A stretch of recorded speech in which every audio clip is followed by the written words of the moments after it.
মুখরোচক স্বাদে যদি সবজি তৈরি করে নেওয়া যায় তাহলে ডিনারে রুটির সঙ্গে খেতে কিন্তু দারুণ লাগে।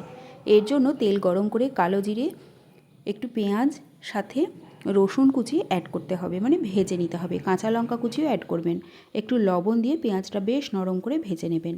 সাথে একটু হলুদ মেশাবেন, তেলের মধ্যেই হলুদটা দেবেন, তাতে তরকারির কালারটা খুব ভালো হয়। ভালো করে পেঁয়াজটা ভেজে নেওয়ার পর ভেন্ডি একটু ছোট ছোট করে কেটে পেঁয়াজের সঙ্গেই কিন্তু ভেজে নেবেন। তবে শুধুমাত্র পেঁয়াজ দিয়ে ভেন্ডি ভাজা আজকে দেখাচ্ছি না। পেঁয়াজের সঙ্গে ভেন্ডিটা ভালো করে কষিয়ে নিয়ে ঢাকা দিয়ে নরম করে ভেজে নেবেন।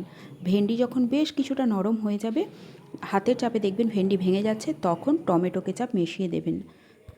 টমেটো কেচাপ দিয়ে নাড়াচাড়া করার পর আবারও ঢাকা দিয়ে কম আঁচে 1-2 মিনিট রাখবেন। একদম শুকনো শুকনো হয়ে গেলে তখন নামিয়ে নেবেন। ওপর থেকে একটু ধনেপাতা কুচি ছিটিয়ে দিতে পারেন, দারুণ লাগে। তবে আমি ডিমের ভুজিয়া একটু বড় বড় করে ভেজে সেটা অ্যাড করছি, রুটির সঙ্গে খেতে হেব্বি লাগে।